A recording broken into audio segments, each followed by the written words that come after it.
Assalamualaikum warahmatullahi wabarakatuh. Bismillahirrahmanirrahim. Alhamdulillahi rabbil alamin. Nahmaduhu wa nasta'inuhu wa nasta'fihi wa nastaghfiruh. Wa na'udzu billahi min shururi anfusina wa min sayyiati a'malina. Man yahdihillahu fala mudilla lahu wa man yudlil fala hadiya lahu.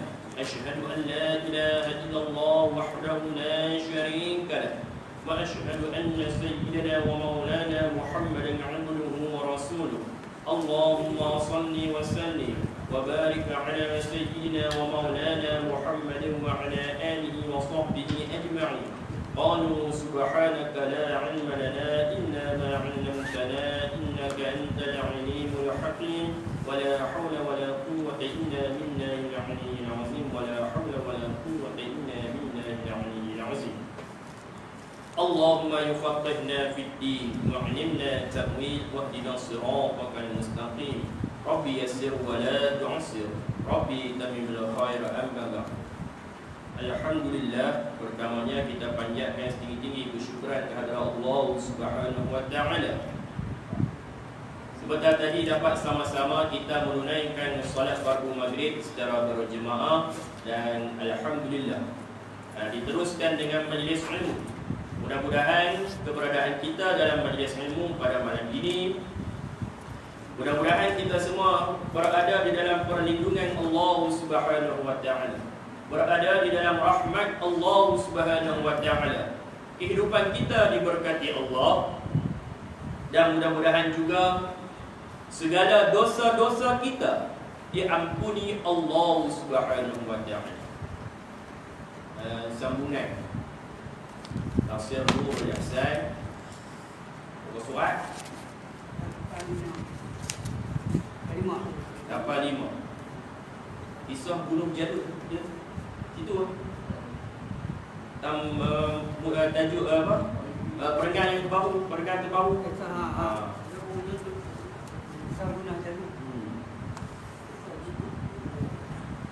Ayat surah Al-Baqarah ayat 251 dan 251 dan 252.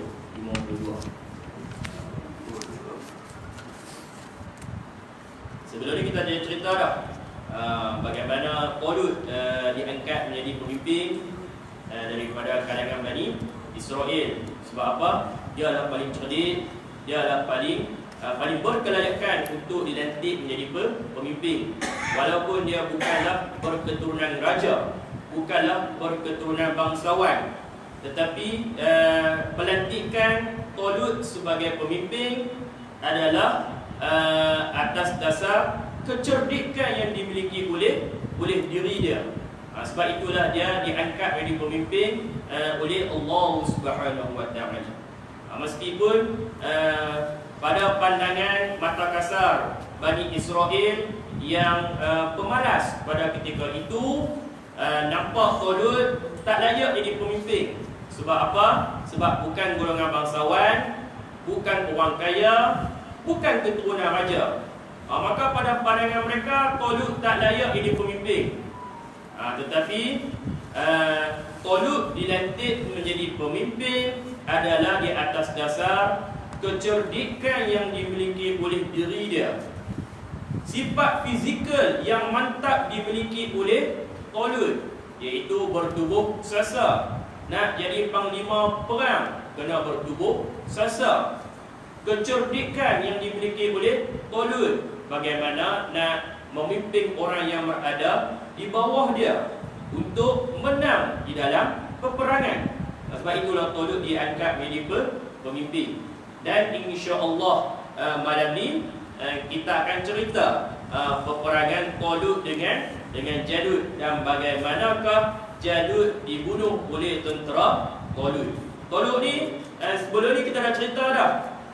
Kecerdikan yang dimiliki oleh Talut, dia hanya nak pilih betul-betul orang yang ada kerohanian yang mantap untuk berperang dengan Jalut. Kalau suam-suam kuku, ataupun dia hangat-hangat saja, jadi tak diangkat, tak dipilih menjadi tentera kepada Talut. Nah, pada permulaan bala tentera tu banyak. Ada riwayat kata 70,000, ada riwayat kata 80,000.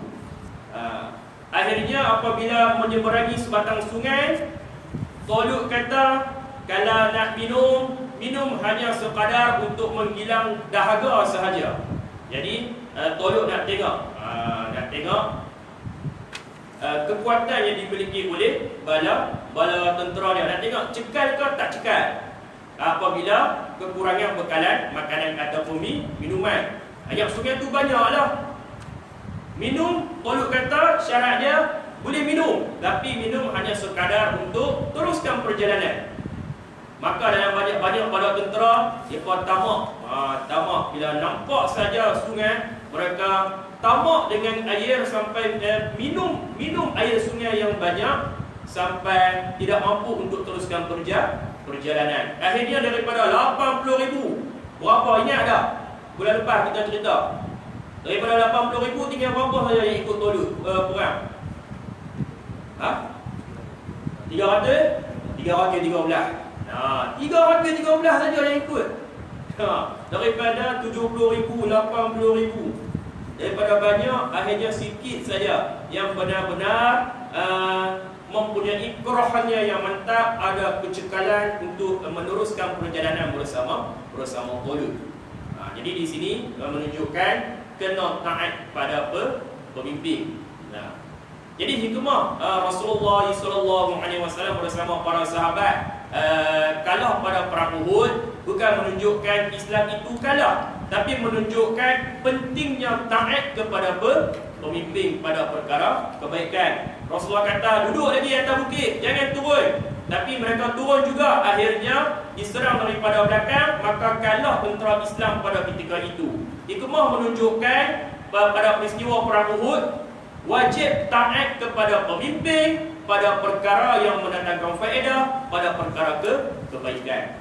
Begitu juga yang terjadi ketika Talut nak bawa tentera, nak berperang dengan tentera Jalut di Palestin.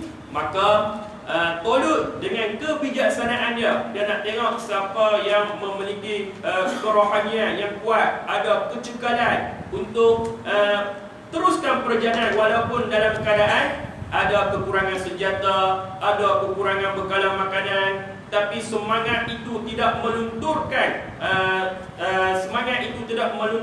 semangat untuk teruskan perjalanan berperang bersama Talut. Jadi kita tengok malam ni ayat seterusnya. Ayat 251, dia tak mula dengan waqatala Dawud Jalut. Dia mula dengan fahazamuhum biiznillah. Tadi tu. Dia mula ayat tadi tu. Tengok yang paling atas sekali kan. Dia mula daripada situ. Ayat 251 dia mula daripada fahazamuhum. Dia bukan mula waqatala Dawud Jalut. Waqatala Dawud Jalut itu tang pertengahan ayat dah. Tapi tang fahazamuhum biiznillah itu mula ayat. Itu mula ayat. Surah Al-Baqarah ayat 251. Jadi cerita perang Talut dengan Jalut ni sampai ayat 252. Jadi cerita dia sampailah wa innaka laminal mursalin. Sampai baris yang kelima muka surat sebelah. Jadi cerita dia sampai situ. A'udzu billahi minasyaitonir rajim. Bismillahirrahmanirrahim. Kisah bunuh Jalut. Wa qatala Dawud Jalut. Dan membunuh oleh Nabi Daud akan Raja Jalut adalah serta Aishi, bapa Daud, 13 anak lelaki dalam askar Talut. Daud yang kecil, belum baligh lagi, sakit pucat tubuh badan, lagi gembala kambing, tak kala menuntut Jalut akan mubarazah lawan sama seorang, dan adalah ia jabara azimah, kuat besar tubuh tinggi, ada atas kepalanya baidah kufiah. Baidah tu putih, kufiah tu kopiah putih. Tu mana dia? atas kepala Nabi Daud tu ada kopiah putih. Dan di sini penafsiran dia itu Daud yang kecil. Nabi Daud yang kecil, belum baligh, tapi ada semangat minta kebenaran kepada Talut nak bunuh Jalut. Sebab itulah Jalut itu mati di atas tangan Nabi Daud alaihissalam. Atas kepala Nabi Daud ada apa? Baidah kufiah. Baidah tu putih. Kufiah tu topi putih daripada besi. Maka menegah Banu Israel daripada mubarazahnya. Maka menyeru Talut, barang siapa membunuh Jalut akan nikahkan dengan anak aku. Siapa bunuh Jalut, aku akan nikahkan siapa yang bunuh Jalut dengan anak perempuanku. Itu seruan daripada Talut. Dan aku beri setengah kerajaanku. Bukan setakat dapat anak perempuan, dapat pula setengah daripada kerajaan. Dan dibawa datang dengan koron, yakni tanduk. Padanya dahan al-Qudus, minyak Kudus. Dan dikata orang yang membunuh Jalut itu, apabila dia hantar koron ini atas kepalanya, mengalir dahan daripada koron kepada kepalanya, tiada turun ke muka. Maka dicop Bani Israel terkena pada Daud. Dan kata Talut, adakah engkau boleh membunuh Jalut? Aku nikah akan dikau anakku dan aku memberi setengah kerajaanku. Maka kata Daud, na'am. Jadi makna dia buat pengundian lah. Pilih siapa yang terkena. Nabi Daud yang terkena. Bila dah Talut bagi nak bagi hadiah, Talut nak bagi ganjaran. Siapa yang berjaya membunuh Jalut, aku bagi anakku, kawinkan dia dengan anakku, kemudian aku bagi setengah daripada kerajaanku. Siapa yang berjaya membunuh Jalut. Maka buat pengundian. Ramailah bersemangat nak bunuh Jalut. Nabi Daud ni kecil lagi. Dalam penafsiran ni dia tulis apa? Daud yang kecil, belum baligh. Lagi sakit pucat tubuh badan, lagi gembala kambing, macam tak ada apa. Tapi ada semangat nak membunuh Jalut. Bila buat pengundian, maka Nabi Daud lah yang terpilih.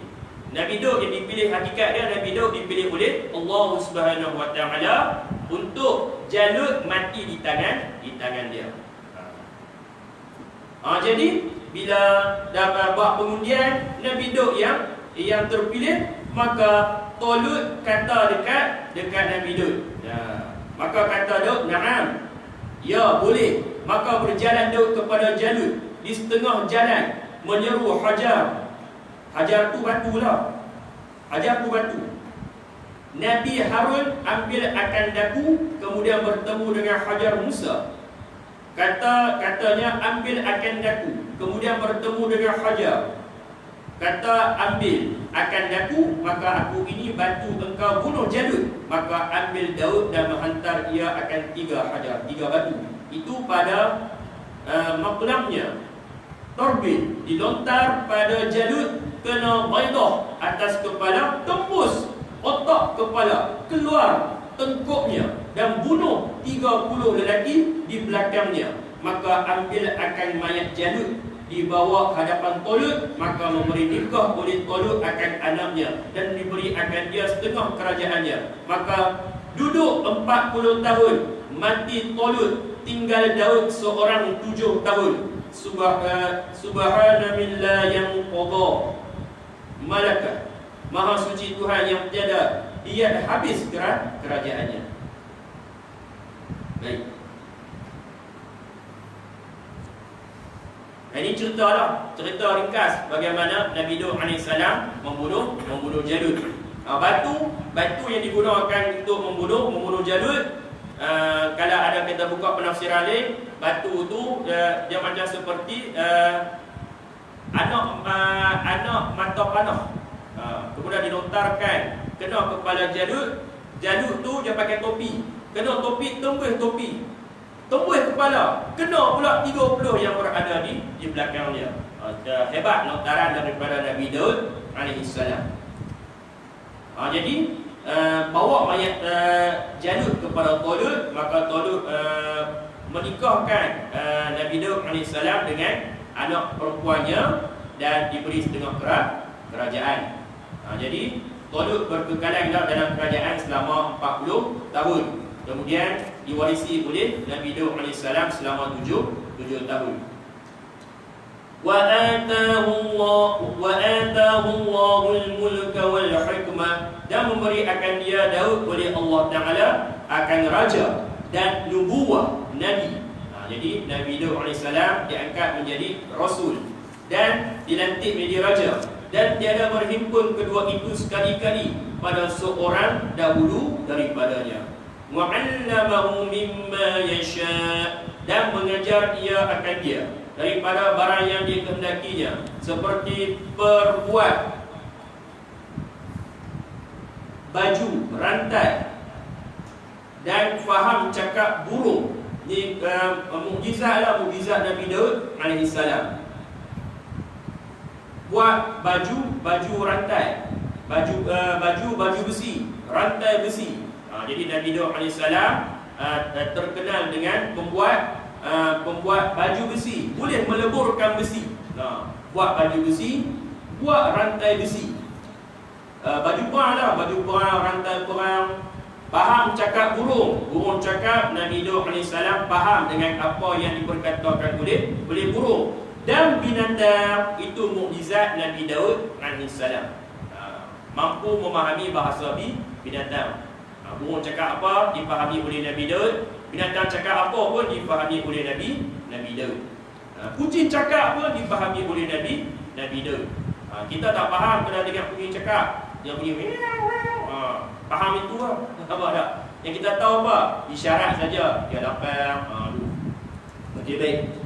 Walaula daf'ullahin nas ba'dahum bi ba'din lafasadatil ardh. Dan jika tiada menolakkan Allah Ta'ala akan manusia, setengah mereka itu dengan membunuh setengah, nescaya binasa bumi. Walakinnallaha zu fadlin 'alal 'alamin.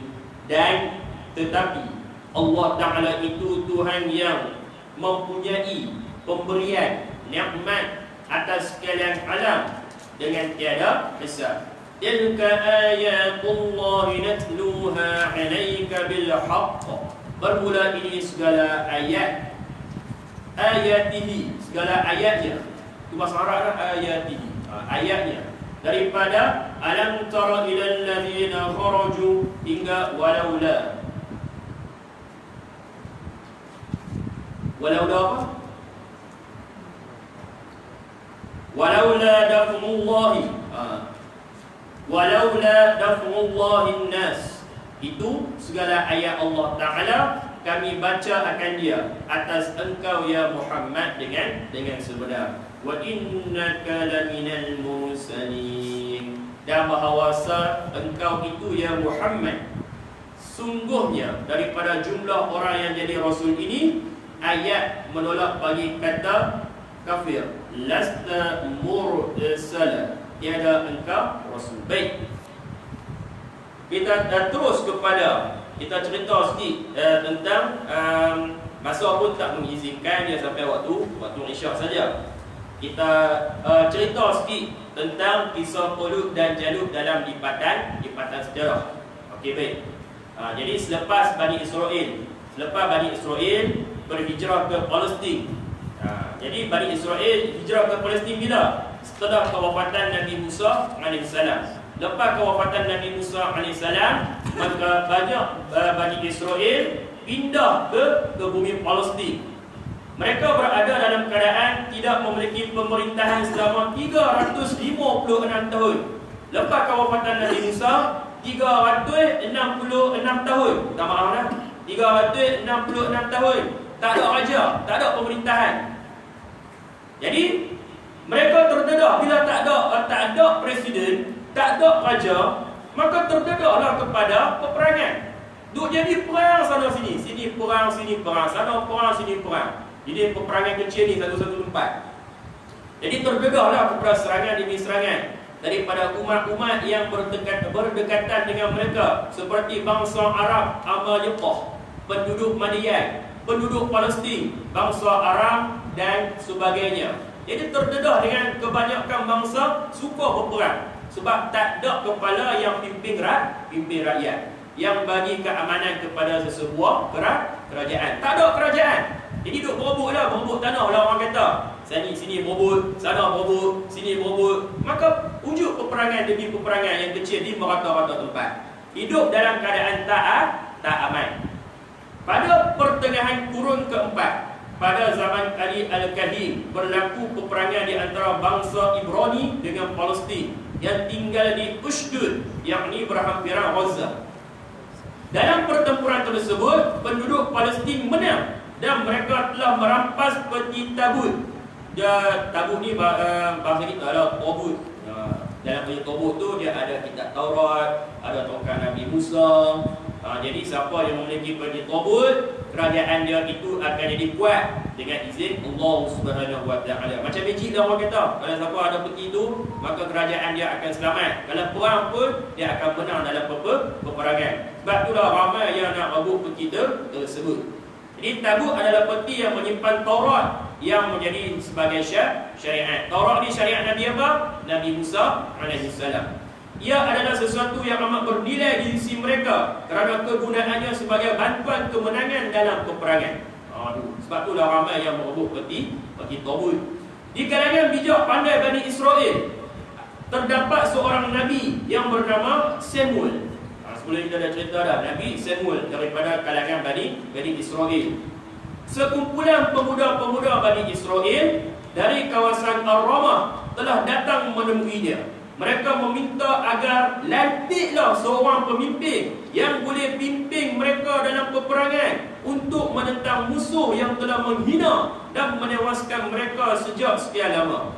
Jadi bila duduk dalam peperangan, suasana peperangan ni asyik kalah saja, maka jumpa Nabi Samuel minta lantiklah pemimpin daripada kalangan kami, siapa yang betul-betul berkelayakan, supaya kami menang pula dalam peperangan yang seterusnya. Asyik duduk kalah saja, lantiklah. Kalau daripada kalangan kami lantik kudang kami saja. Tapi jumpa orang yang bijak pandai daripada kalangan Bani Israel, iaitu Nabi Samuel. Jumpa, minta lantiklah pemimpin daripada kalangan kami, boleh pimpin perang. Namun Nabi Samuel tak yakin dengan permintaan mereka, sebab pengalaman dengan mereka. Nabi Samuel ni dia ada pengalaman dengan Bani Israel, yang meminta lah Nabi Samuel pilih pemimpin daripada kalangan mereka. Dan pengetahuannya tentang sikap ingkar mereka. Jikalau diwajibkan peperangan ke atas mereka, lantas mereka menjawab bahawa telah terdapat segala faktor untuk berperang, iaitu untuk mengeluarkan musuh dari tanah air dan membebaskan anak-anak mereka daripada tawanan musuh. Jadi Nabi Samuel lantik siapa? Lantik Tolut. Asal daripada Bani Israel, kan dia duduk kalah dalam perang. Mereka jumpa Nabi Samuel, minta lantik pemimpin daripada kalangan mereka. Nabi Samuel ni taklah perangai Bani Israel ni macam mana, malah nak hidup senang saja, tak mau ada usaha. Itu perangai Bani Israel. Akhirnya Nabi Samuel tengok siapa yang berkelayakan daripada kalangan Bani Israel, lantiklah Tolut jadi pemimpin. Namanya dalam buku pula dalam kitab-kitab yang terdahulu Nabi Samuel ialah Shaul bin Qais daripada keturunan Binyamin. Jadi Nabi Samuel ni pemuda yang kacak ilmu. Dia kata Nabi ni orang yang berilmu, dan yang paling tinggi di kalangan Bani Israel ketika itu. Sebahagian Bani Israel menerimanya, sementara sebahagian yang lain tidak bersetuju. Alasannya Tolut bukan daripada keturunan raja, tetapi seorang pengembala yang miskin. Dan mereka minta Nabi Samuel lantik raja daripada kalangan mereka, lantik pemimpin. Mereka percaya kat Nabi Samuel saja. Akhirnya Nabi Samuel pun pilihlah, okeylah ni Tolut lah yang layak jadi pemimpin. Dah lantik Tolut jadi pemimpin, tak mau pula, sebab tak yakin pula dengan apa yang dilantik oleh Nabi Samuel. Sebab apa? hanya kerana dia bukan keturunan raja yang tu saja.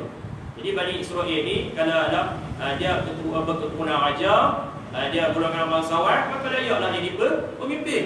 Tapi Tolut dilantik bukanlah sebab dia tu bukan golongan bangsawan, bukan keturunan raja. Jadi Nabi SAW nak lantik, tengok siapa yang paling cerdik dalam kalangan mereka. Jadi cerdik ni bukan package cukup orang kata. Cerdik saja, tapi kalau badan kuih tak boleh jadi pemimpin sebab nak pimpin peperangan. Dah lah cerdik, warak pula. Orang kata zahir dan batin itu sempurna. Jadi Nabi Samuel usaha meyakinkan mereka tentang kelayakan Tolut sebagai pemimpin, kebaikan pemilihannya dan redha Allah terhadapnya. Antara bukti fizikal yang membuktikan kebenaran tersebut ialah pemulangan peti Tolut yang telah dirampas oleh penduduk Palestin daripada mereka. Yang membawa peti tersebut ke rumah Tolut ialah para malaikat sebagai memuliakan kedudukan Tolut. Selepas itu barulah mereka mempersetujuinya. Peti Tolut dibawa oleh malaikat, bukti kata Tolut itu dipilih oleh Allah Subhanahu Wa Taala. Peti Tolut yang berada di tangan penduduk Palestin yang tidak beriman kepada Allah Subhanahu Wa Taala pada ketika itu, maka diangkat peti tersebut dibawa oleh malaikat kepada Tolut. Bukti yang kata Tolut itu dipilih oleh Allah Subhanahu Wa Taala. Barulah Bani Israel beryakin dengan apa yang telah dilantik oleh Nabi Samuel. Tolut kemudian semua dah setuju dah Tolut jadi pemimpin. Kemudian semua dah setuju, maka Tolut pun nak buat strategi. Bentuklah angkatan tentera untuk memerangi warga Palestin di bawah kepimpinan Jalut. Yang merupakan ketua dan pahlawan mereka yang perkasa dan diguruni orang pada masa itu. Siapa perang dengan Jalut confirm kalah. Tapi Tolut ni dia nak tengok, dia nak pilih tentera, dia nak buat strategi. Akhirnya selesailah pemilihan seramai berapa? 70,000, 80,000 pemuda Bani Israel. Jadi buat apa? Interview dulu. Bukan semua boleh pergi, interview dulu. Siapa yang layak? Tengok ukuran badan macam mana, tengok kekuatan macam mana. Akhirnya 70 sampai 80,000 yang ikut. Dia kata 70,000, 80,000 tu banyak lah. Kalau Stadium Bukit Jalil tu penuh lah, kan? 80,000.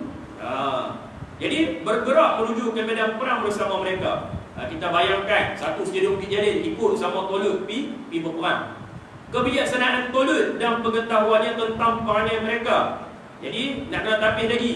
Bukan 80,000 yang ikut, nak kena tapis lagi. Tolut dia guna akal fikiran dia. Dia tak guna emosi dia nak berperang. Dia guna akal fikiran.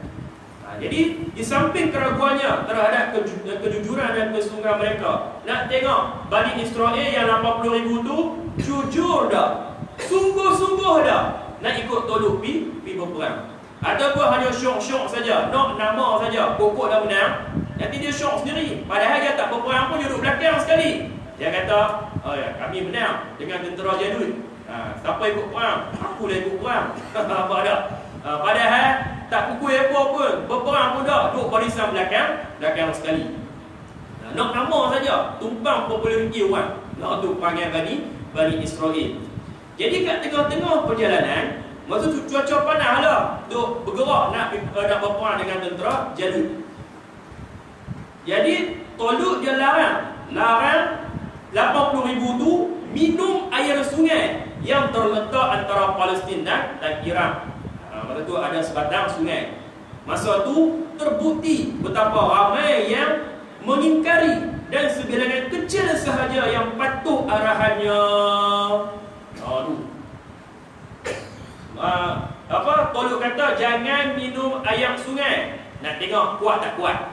Yang tu saja ujian sebelum tapisan terakhir, sebelum tentera-tentera ikut bersama Tolut berperang dengan Jalut.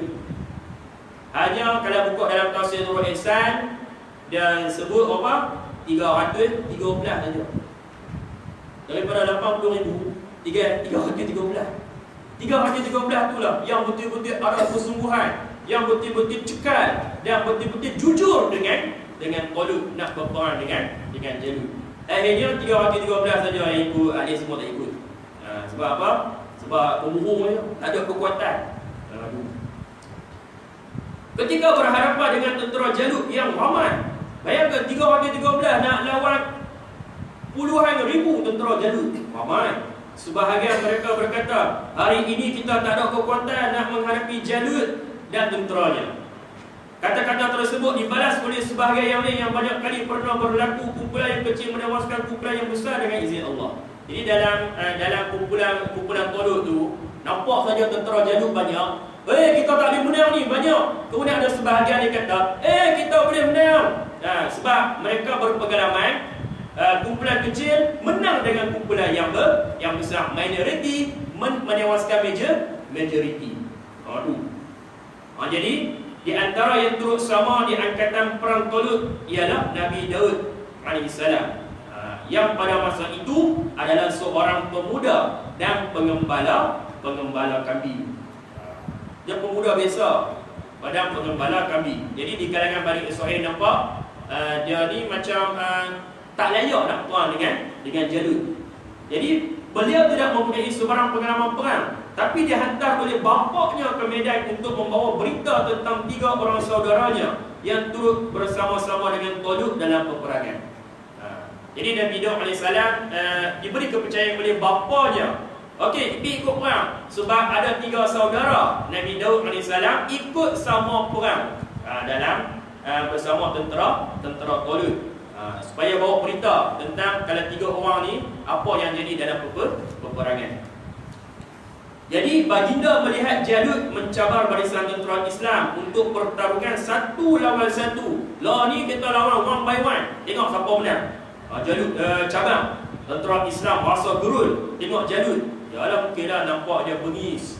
Nampak tanjak dia tu sebagai panglima perang, nampak gerul. Tengok saja takut. Jadi tentera Islam pada ketika itu pun cukup takut tengok Jalut. Nabi Daud tanya, apa ganjaran kalau dapat mengalahkan Jalut? Nabi Daud tanya Talut, apa ganjaran kalau boleh tewaskan Jalut? Maka dijawabnya kepada bahawa raja akan menghadiahkannya harta yang banyak. Talut akan hadiahkan harta yang banyak. Dikahwinkan pula dengan anak perempuan dan akan memerdekakan seluruh keluarganya kalaulah keluarganya daripada kalangan hamba. Kalau ada saudara-saudara dia mengalahkan Jalut, ada saudara-saudara dia jadi hamba, semua dimerdekakan, semua dibebaskan. Nabi Daud datang bertemu Talut, jumpa Talut, minta kebenaran nak menyambut cabaran Jalut. Tadi kita ada cerita dalam tafsir Nurul Islam kan. Cabaran Jalut yang merupakan pahlawan yang paling gagah pada masa itu. Tetapi Talut agak keberatan untuk mengizinkannya. Tengok, ni budak lagi. Kan? Tak balik lagi. Jadi Talut tak percaya. Jadi bolehkah bagi kalah Jalut? Lalu Nabi Daud kata, aku pernah bunuh singa. Aku pernah bunuh singa. Nak meyakinkan Talut tu. Kan? Nak lawan orang by one dengan Jalut.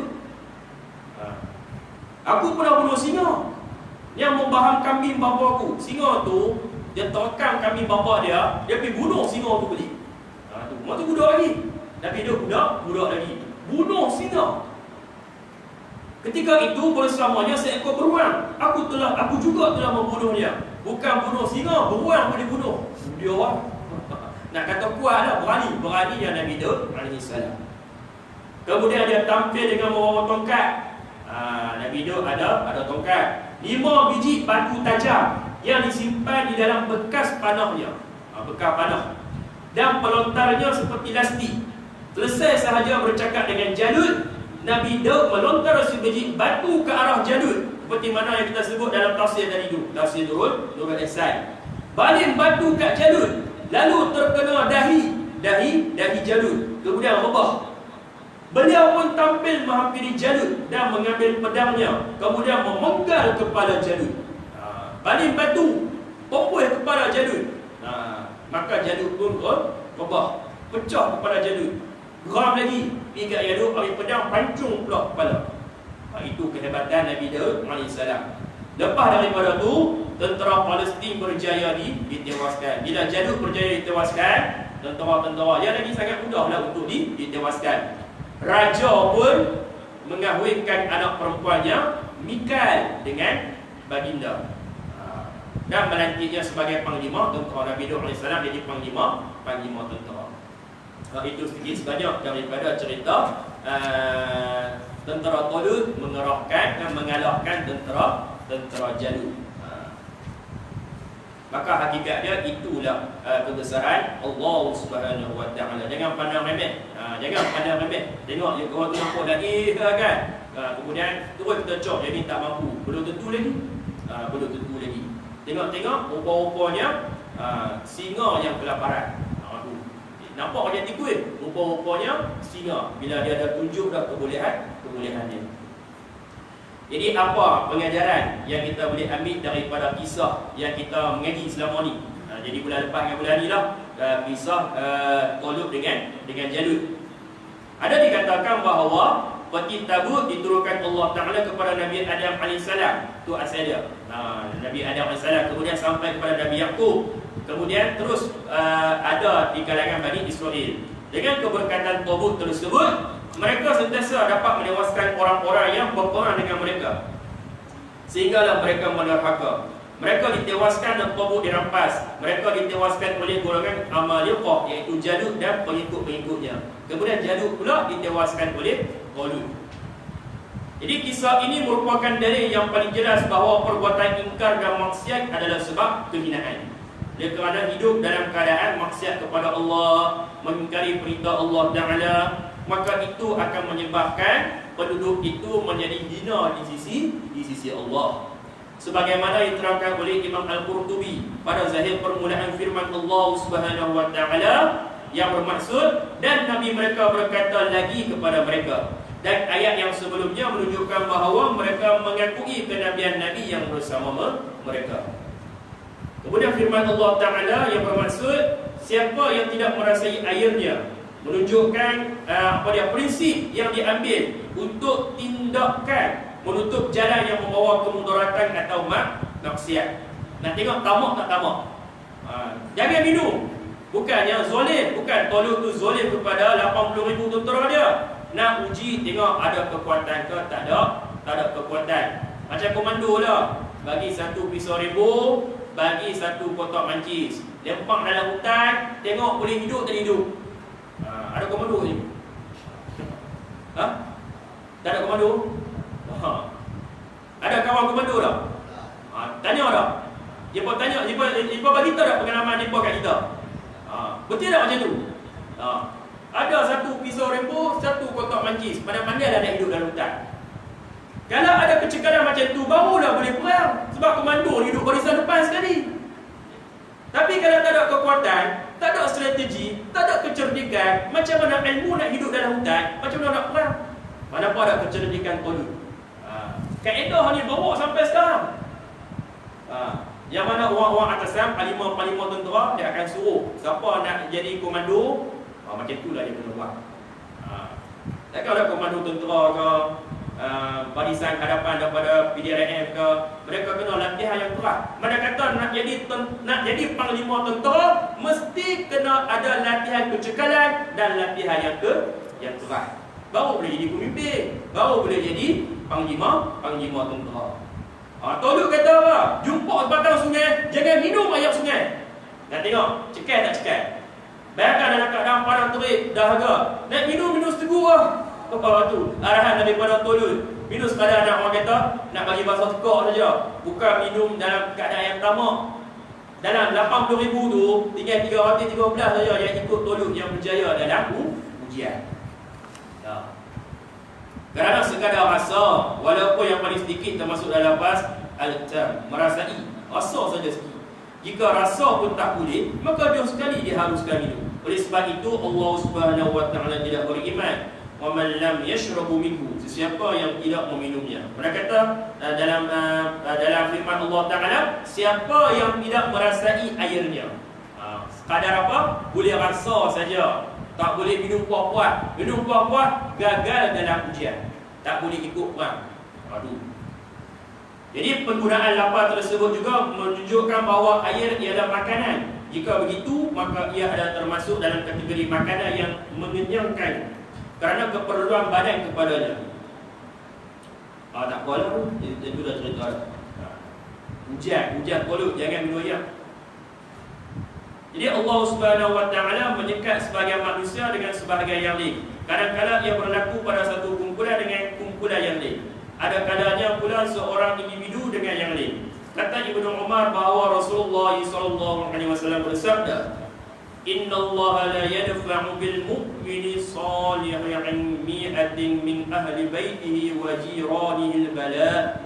Sesungguhnya dengan sebab seorang lelaki soleh, Allah menolak menyekat bala daripada 100 ahli keluarganya dan jiran-jirannya. Itu keberkatan lah.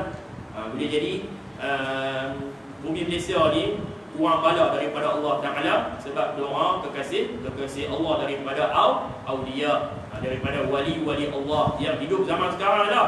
Mereka doa kepada Allah Ta'ala, doa supaya Malaysia diselamatkan daripada bala bencana. Boleh jadi Malaysia hebat dalam menyekat penularan rantaian COVID-19 sebab doa orang-orang yang soleh. Doa tolak bala, akhirnya Malaysia antara yang terbaik dalam mengekang wabak penularan COVID-19. Dan di sebelah utara kita ni hangat dengan kluster Siva Ganga. Nak sebut Ganga tu payah, Siva Ganga. Tapi dalam keadaan nampak duk merebak, tapi tak teruk macam mana PKP yang mula dulu. Mungkinlah kehebatan Kementerian Kesihatan kita dalam mengekang penularan wabak COVID-19 dan doa orang-orang yang soleh. Kalau kita nak kita diselamatkan daripada bala Allah Ta'ala, duduklah dengan orang yang soleh. Itu kehebatan orang yang soleh. Dia boleh bagi syafaat pula kepada orang yang lain. Jadi jam dah bunyi dan insya-Allah kita akan sambung pada siri yang seterusnya. Ayat baris yang kelima. Tilkar rusulu faddalna ba'dhum 'ala ba'd. Bermula segala rasul 313 itu telah kami lebihkan setengah mereka itu atas setengah, dengan itu ditentu mukjizat kemegahan yang tiada bagi lainnya. Cerita tentang kemuliaan rasul, insya-Allah kita akan cerita pada bulan hadapan. Jadi malam ni kita tutup tentang cerita Talut dengan Jalut.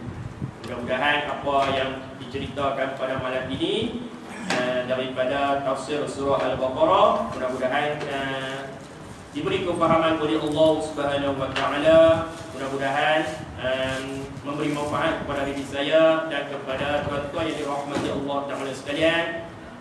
Wallahu taala a'lam. Al-Fatihah. A'udzu billahi minasyaitonir rajim. Bismillahirrahmanirrahim. Alhamdulillahirabbil alamin.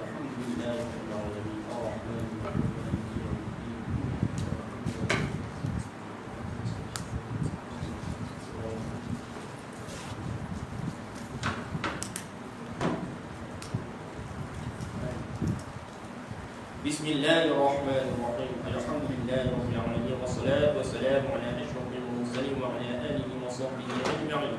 Allahumma arina al-haqqa haqqan warzuqna ittiba'ah wa arina al-batila batilan warzuqna ijtinabah bi rahmatika ya arhamar rahimin. Allahumma arhamna bil Qur'an waj'alna إماما ونورا وهدى ورحمة. اللهم ذكرنا منه ما نسينا وعلمنا منه ما جهلنا وارزقنا تلاوته آناء الليل وأطراف النهار واجعله لنا حجة يا رب العالمين. ربنا آتنا في الدنيا حسنة وفي الآخرة حسنة وقنا عذاب النار. وصلى الله على سيدنا محمد وعلى آله وصحبه أجمعين والحمد لله رب العالمين.